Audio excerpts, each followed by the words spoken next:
These are the topics we're going to go over today. So delegates, infix functions, the where keyword. We're going to go over all the different annotation use targets and where they end up in your code, tailrec, and how recursion versus co-recursion affects tailrec.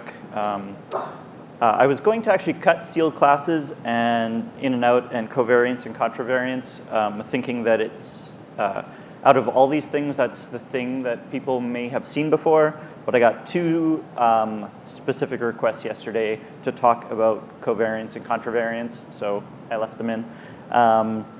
We're going to look at reflection, we're going to look at DSLs, and I did decide to cut out coroutines.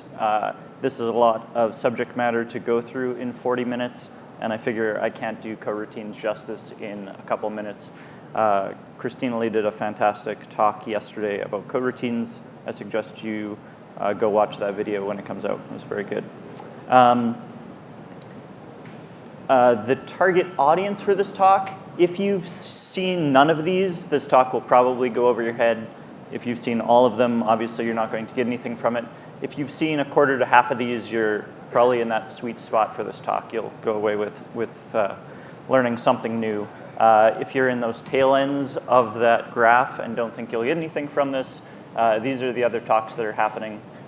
Feel free to get up and go if you don't think this talk's for you. There's some other fantastic talks happening at the same time. All right, so let's jump into it. So delegates. Everybody's probably seen delegates using lazy. The standard library actually provides 4 delegates in the capital D delegate object beside lazy. So we're going to take a look at the other 3 that you might not have seen before. So the first one is observable, not to be confused with Rx. Similar concept. So observable, you use it by, again, there's like a capital D delegates object in the Kotlin standard library. When you use it, it auto imports like this, so it looks nice without that class in front of it. So it takes 2 parameters. The first one is the initial value for the delegate that you're using. So in this case, if it's 0, this guy is going to be an int.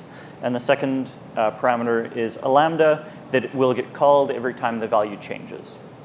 So this is a nice way to maybe drive one property from another. You could maybe set up a simple persistence mechanism for something underneath this. You could, there's a bunch of stuff you could do here. The second one, which has a very similar method signature to observable, is vetoable.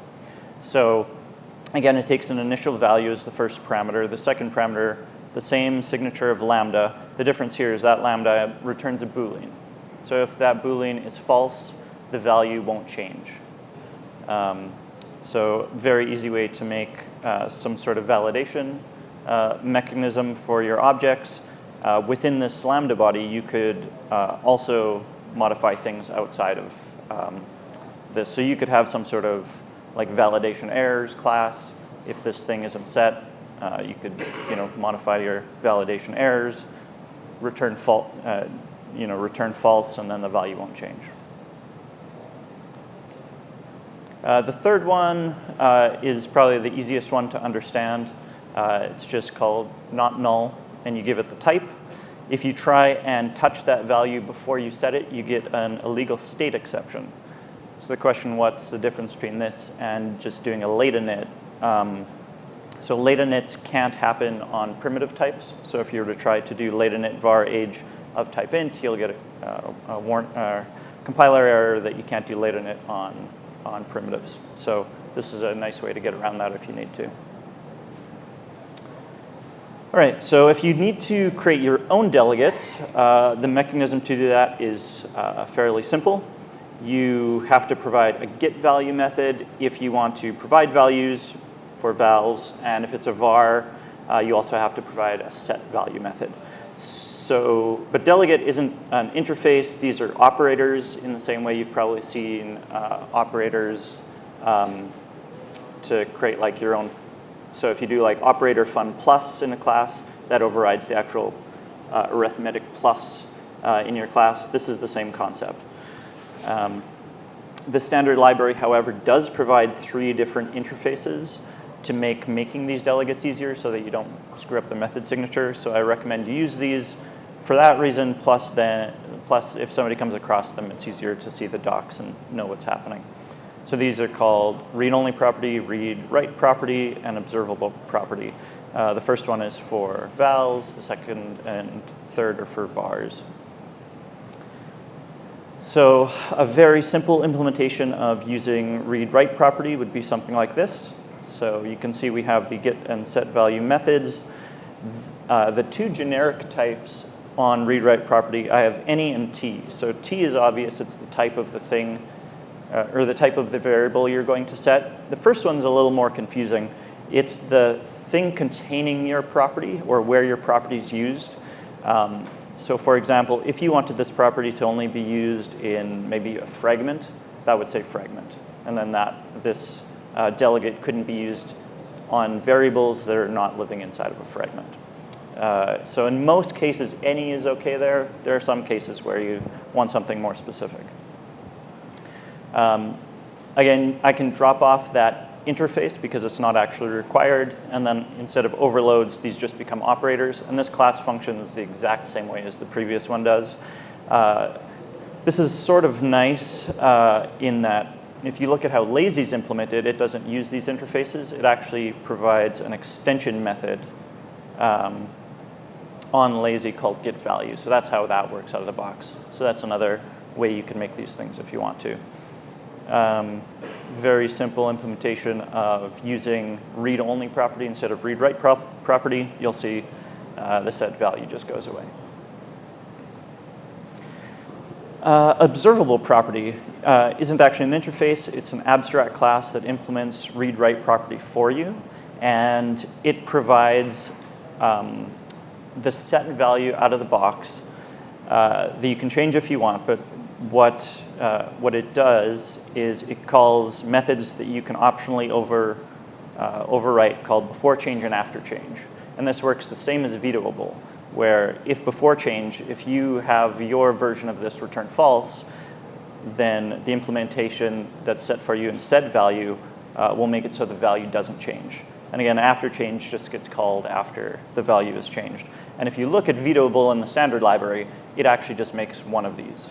So this is how that works. So this gives you a mechanism to sort of customize that if something like vetoable isn't powerful enough for you. All right. This is an Android conference, so I thought I should put something Android-y in here. Here's an example of using a delegate to drive shared preferences. Anybody who has had Kotlin in their app for a couple years has probably made something like this. I suggest you either make one or go look one up online. They're pretty handy to have in your code base. But essentially, here's a shared delegate that lazily creates a shared preferences object. And then in getValue, we use the default value to figure out what the type is of that value. And then we call through to the regular shared preferences getters in the getValue method and the regular shared preferences put methods in the set, and then with an apply at the end. So then when you go to use this, just give this a second. Yeah, so when you go to use this, instead of having to have all your shared preferences code to read and write shared preferences, you just say, by my delegate. And just like lazy, you could wrap this in a nice little method so that you don't even have to know about the object. All right, infix. Most of you, if you haven't created an infix function, you've definitely used one in the case of map. So the to method here is actually a function that you're calling, and it's defined like this. So map.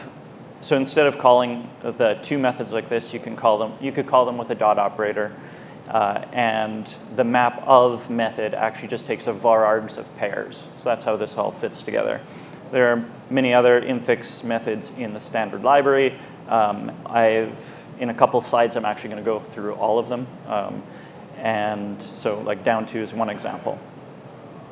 So these look super simple. Making your own are very simple. You simply add the infix keyword to the start of your method signature. The rules are that it can only take one parameter, you aren't allowed any default values, and it has to be either a member function or extension type. So it has to be acting on something. Here's a little made-up example. If, let's say, at a job interview or something, I asked you to make a card class, you might come up with something like this off the top of your head as a first stab at it. You make an enum of suits, list all your suit types, same with rank. Then you make a data class called card that takes the rank in a suit, and then you can make a card class. If you were to actually use this for a while, you might come up with something like this. It would be cool if I could take a rank, call an of method, pass in a suit, which constructs me a card. And then that looks a little nicer. You know, you can make a card by calling 7.ofDiamonds. So this is a perfect case for just you add that infix keyword to the front of your method, and then suddenly your code looks like English, right? This is nice. 7.ofDiamonds. Yusuf and Andrew, who spoke yesterday about effective Kotlin, talked about these too and how they're great in unit tests. You can do the backticks on method names to have spaces in method names in unit tests to make your testing constructs look a little more like English. I'm going to add sort of my rule to these of don't overuse them. If I go back, if I come across code that says like 7.ofDiamonds, that gives me mental pause in my code. It's like, well, wait, is of actually a keyword? What is that doing? You have to go look at the method. So yeah, just don't overuse these things. They are, however, great, like I said, in tests. They're also great if you're in a DSL where somebody knows that they're within a context and you're trying to make life simpler within that DSL construct for them. Mockito Kotlin, this library actually provides a few of these. Again, they use them judiciously. The places that they do use them are very nice. So that their do return and their will answer methods are marked as infix, and then you can see when you use them, this looks very DSL-like. This is nice to work with. There are many other methods they could have put infix on and have decided not to. Again, because I think, like I said, it causes a little bit of pause when you come across them in code. I knew that to was an infix function. I was curious what all the other infix functions in the standard library were, so I went and tracked them down. So on int long double, all your number classes, all of the bit shifting and all the bitwise operators are all infix functions. This makes sense. On char sequence, both match and zip are infix functions. So you could have a string, my string space matches space and some regex, and that's going to return a Boolean. That's very nice. And then on iterable, zip, intersect, union, and subtract are all marked as infix. All right, the next item is the where keyword. So a lot of people don't know Kotlin actually has a keyword called where and how that's used. So thought I'd go over it quick. So in this top example, I have a method with a generic type t, which is not bound, has no bounds on it. It takes a list of t and a stop at, which is a t. So in this case, if I were to pass in, let's say, the list 1, 2, 3, 4, 5 with a stop at 3, the take while is going to go until it hits 3 and then print out that list that it's accumulated. So it's going to print an array of 1, 2. Let's say, though, I wanted to turn that into to be mutually inclusive. So I wanted the 3 to get printed as well. And I knew that it was always going to be numbers coming into this thing. So I could scope my generic to numbers. And the obvious solution is, it's just it is less than or equal to whatever stop at is. But this code won't compile. And the reason is number doesn't implement comparable. So int and double do implement comparable, but if you go up a level, it does not implement comparable. So I need a generic which has 2 constraints on it. So this is where the where keyword comes into play. So you can have where on a function signature, and then you just comma separate your list of different constraints that you want on your generics. This is just another formatting of it, the exact same code. If I had multiple generics, again, I can just keep comma separated. another comma, R, colon, and then some constraint. You can keep listing these things out. You don't come across this often, but it's good to know that that is in the library in case you do come across this limitation in your code and don't know a way around it. All right, so most people have seen annotation USITE targets in practice, but maybe have not seen how all of them play with your code. So 1, 2, 3, 4, 5, 6, 7, 8. So all 9 of these, what I've done is I've made examples where, let's say in the case of get, I've made an annotation called get annotation, and then I've used the USITE target at get, put that in the code, looked at or decompiled the Kotlin bytecode to see where all of these live in Java. So in the case of like get and set, you've probably seen those. They end up on the getters and setters, but maybe you don't know where like at receiver lives in your code or at delegate. So we're going to look at all those. Okay, so in this case, or in this example, I've made 3 annotations, get annotation, set annotation, set annotation 2. I made set annotation 2 just to show that when you're using USITE targets for annotations, you can actually, in brackets, list them out, so you don't have to say at set annotation, at set annotation 2. You can, in brackets, put a list of them that are space delimited. All right, so when I decompiled the Kotlin bytecode back to Java, again, these ones should be obvious, but the at get is on the getter. The 2 at set annotations end up on the setter. The fields themselves are not annotated, and the constructor parameters are not annotated. All right, next one was how do param and field differ? So again, I made a class. I've put an at param for a param annotation and that field annotation on 2 different fields in this constructor. So when I decompile that, the first name field does not have an annotation, but the constructor parameter for that field does. So that's how that works. And then same with field. The field has it, but the constructor parameter does not. So there's at receiver. So in the case of something like an extension method, so extension methods, most of you probably know this, but in Java they just get compiled to regular static methods, and the first parameter that's passed into them is the thing that you're acting upon. So in this case, I have an extension method on string, which gets compiled to Java as a static method whose first parameter is a string that you're acting on. So at receiver will put the annotation that you specify on that thing that you're acting upon.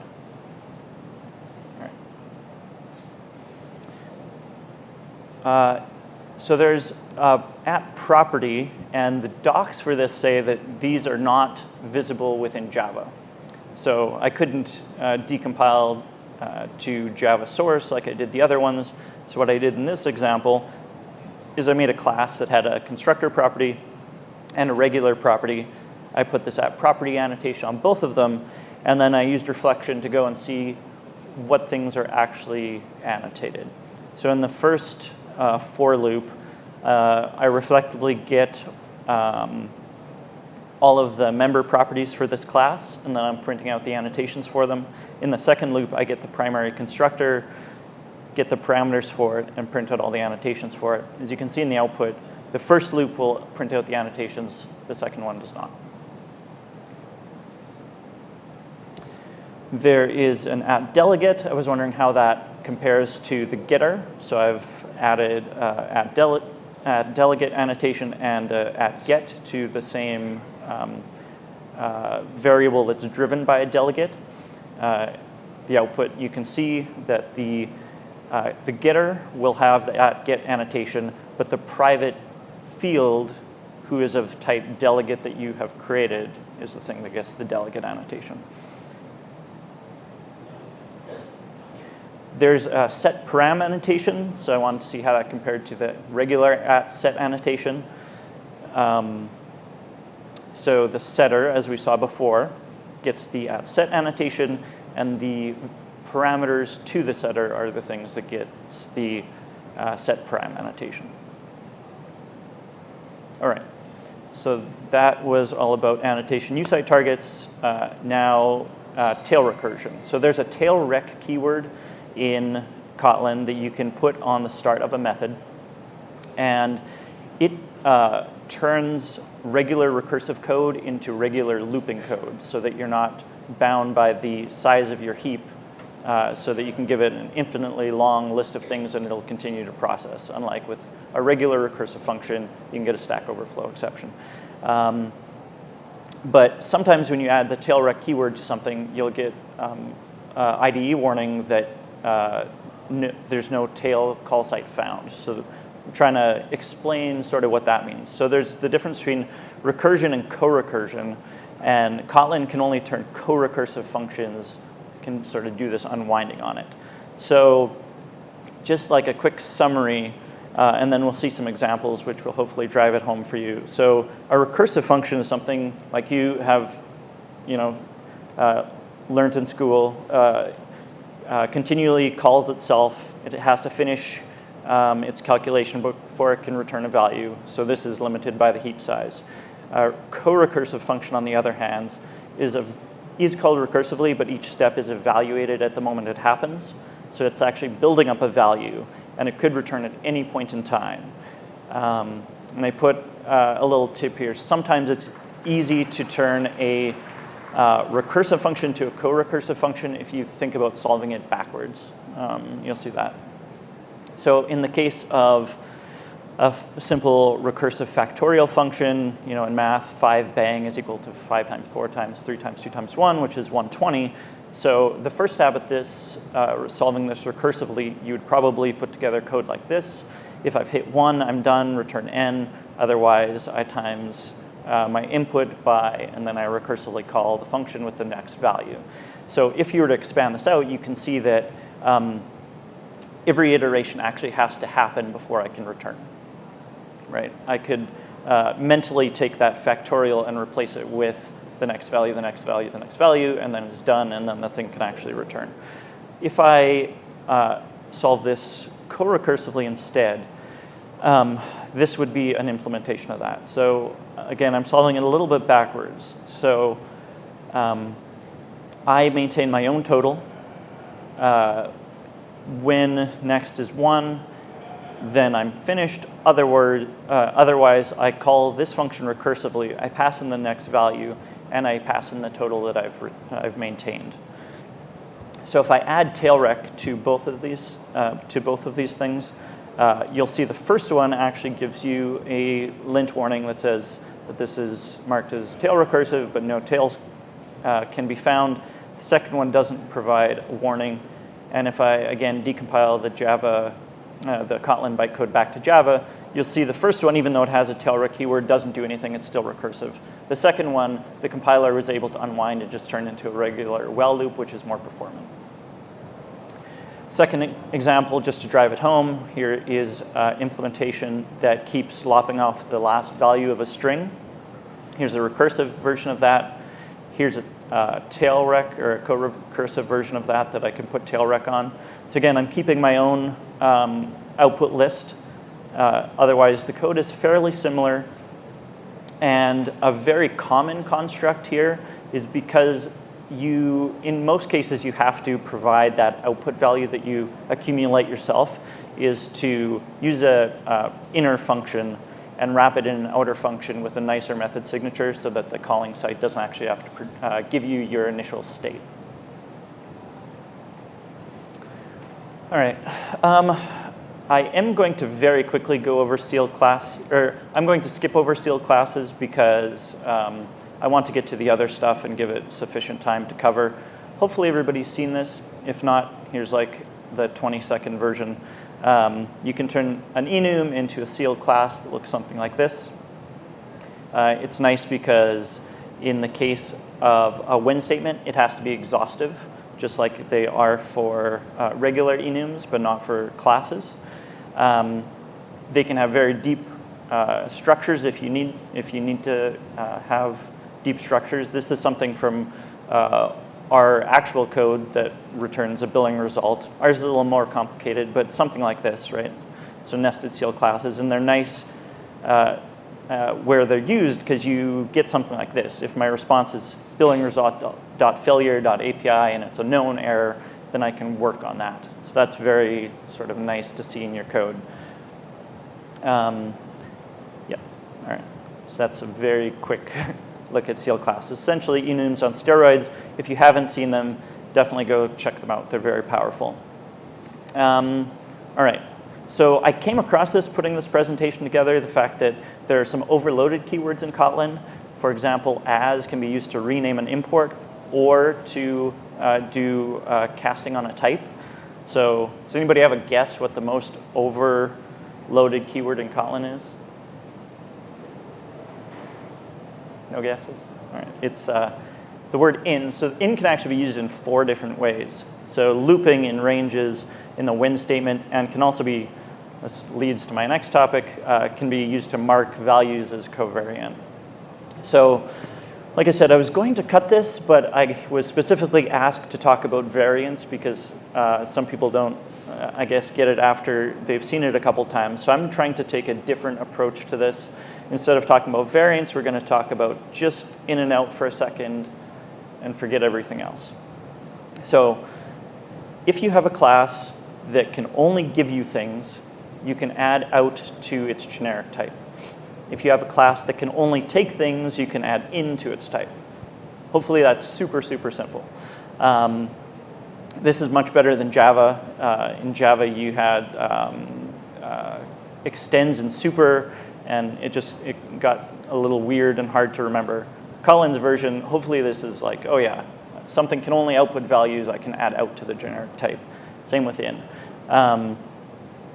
This is probably the real tip here, though, is in your IDE, there is this type parameters can have in and out variance style attribute that you can set, and it's checked by default, but it doesn't have a lint warning by default. So if you go and turn this on to a lint warning, then your IDE will actually tell you if something can be marked as with the in or out variance. All right, so how that actually affects covariance and contravariance, here is a little example. So if I have a sealed class of type hardware, hardware can be a phone, and my 2 versions of phones, I have an Android and a BlackBerry. I couldn't think of a third one. If somebody has any ideas, please come let me know after the talk. And I have 2 classes. So one is a manufacturer, so this is the thing providing types of hardware, and I have a thing, my driveway, that is good at consuming hardware. So if I make a version of this producer and consumer, again, manufacturer in my driveway, and I use the type of hardware.phone, so something in the middle of that hierarchy. So it's obvious that that the producer can produce phones because we've told it can, and it's obviously that the consumer can consume phones because we've told it can. So this is where some people start to get a little confused. This is also fine. So we've told the producer that it can produce phones. So if I try and assign that type to piece of hardware, that is okay, right?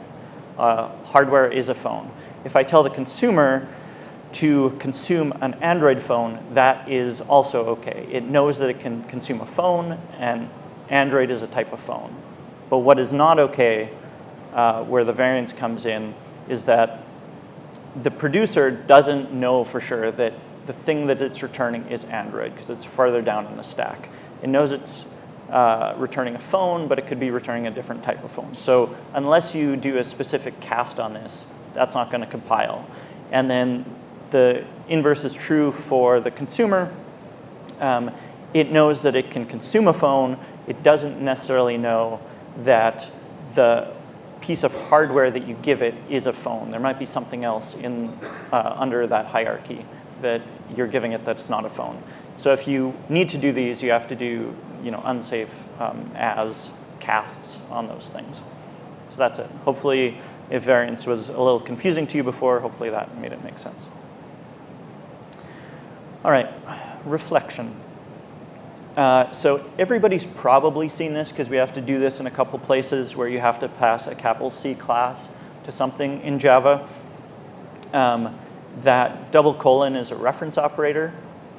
And double colon class is actually giving you a type back of k class. And .java is just a method call on k class.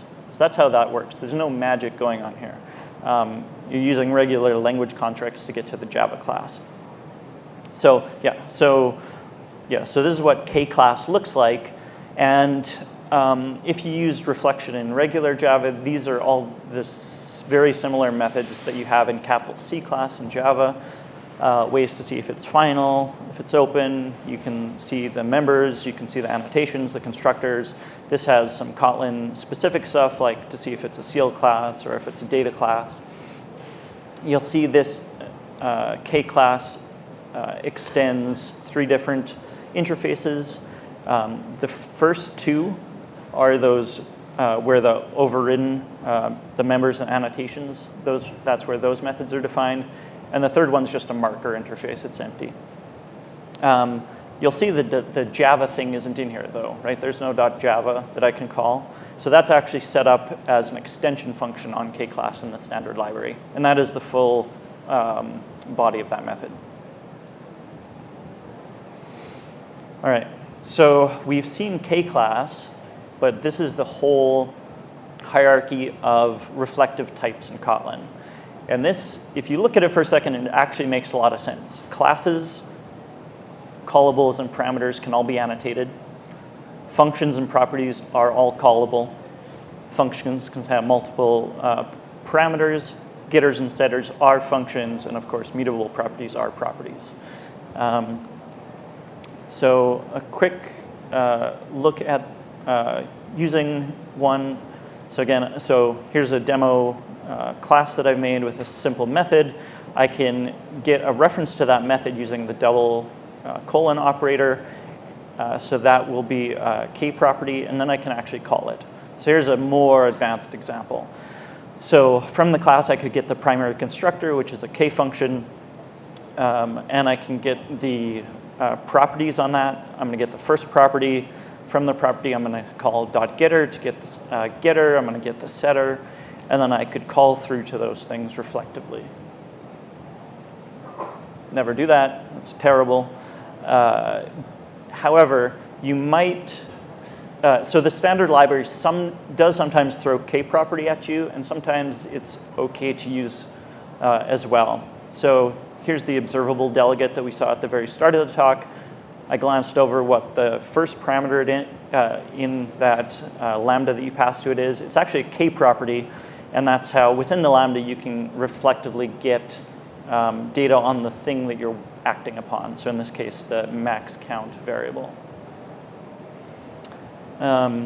If you wanted to write your own extension functions, here's an example. You could make some sort of log, and again, you can reflectively look into that thing. All right, DSLs is the last thing that we were going to cover.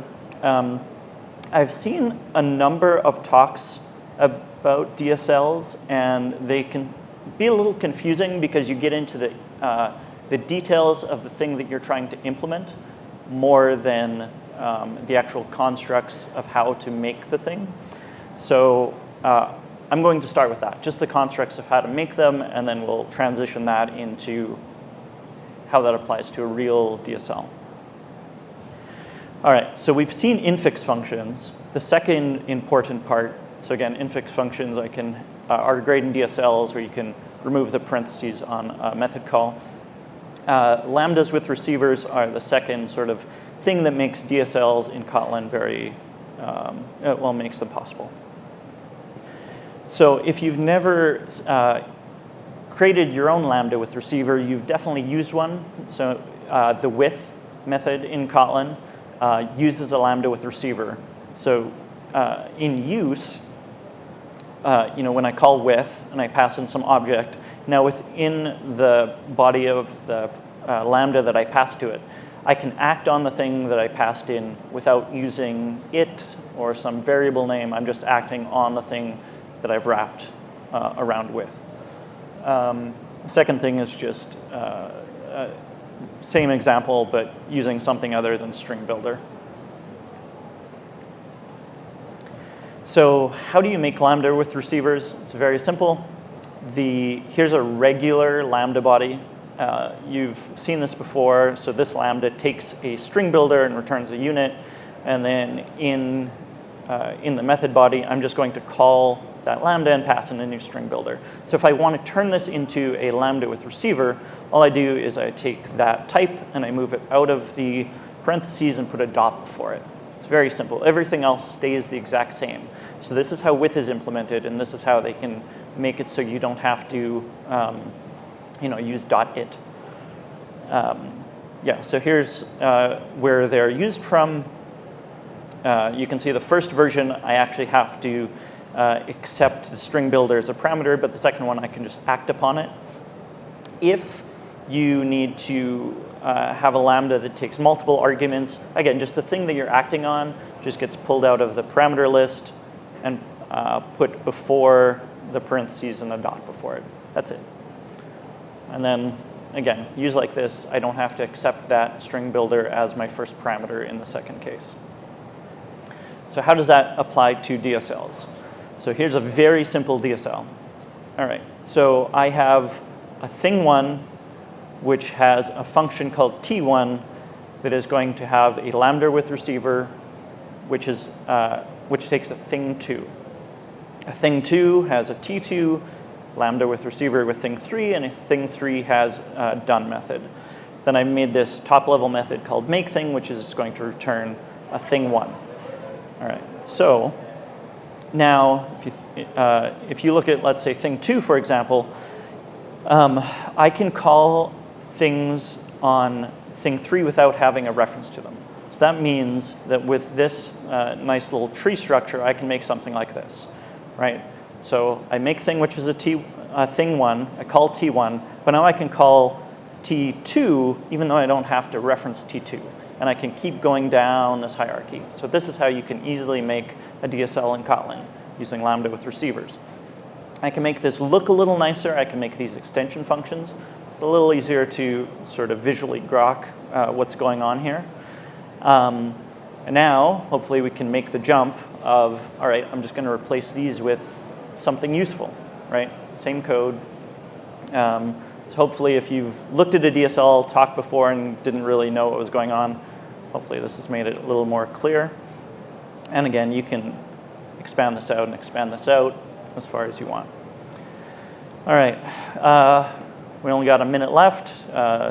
So this would be the further reading that I would suggest. Kotlin in Action is a fantastic book, whether you're getting into Kotlin for the first time or want to learn some more advanced things. I've listed 4 different talks here that I thought were really good as sort of next reading. Jake Warden's 10 Kotlin Tricks in 10-ish minutes is a fun talk to listen to. Hadi from JetBrains has a nice Kotlin 102 talk, which again goes beyond sort of basic stuff. Christina Lee did a talk also called Advanced Kotlin a couple of years ago, which was more of a live coding thing, which was nice to see. And if you feel like you know stuff about Kotlin, go watch this Java Puzzlers talk, and you'll wonder if you actually know anything at all. All right, that's all the time I have. Thanks for coming out.